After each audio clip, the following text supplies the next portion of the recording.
नमस्कार मित्र, मी तुमचा सगळ्यांचा लाडका संजय कोतकर. मित्र, आज आम्ही सुट्टीचा दिवस असल्यामुळे आज सर्वजण आम्ही देवाच्या ठिकाणी आलो.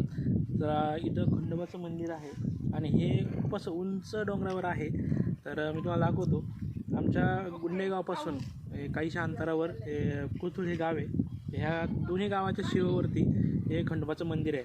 तर मी आणि माझी सर्व फॅमिली आज आम्ही देवदर्शनासाठी आलो. दाखव सर.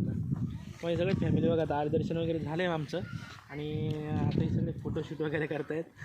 पुढं तुम्ही पाठीमागे बघू शकता. खंडोबाचं खूप असं छान असं मंदिर आहे आणि खरंच खूप बघण्यासारखं मंदिर आहे आणि खूप भारी वाटते इथं आल्यानंतर.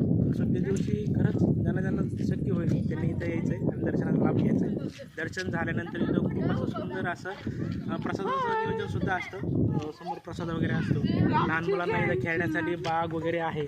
म्हणजे खूप असं चांगलं नियोजन केलं इथं आणि खूप मस्त वाटतं. सुट्टी दिवशी सर्वांनी यायला पाहिजे आणि देवदर्शनही होतं आणि सगळ्यांचं लहान मुलांचं मनोरंजन वगैरे असं खूप छान आहे. तर चला भेटूया पुढच्या ब्लॉगमध्ये.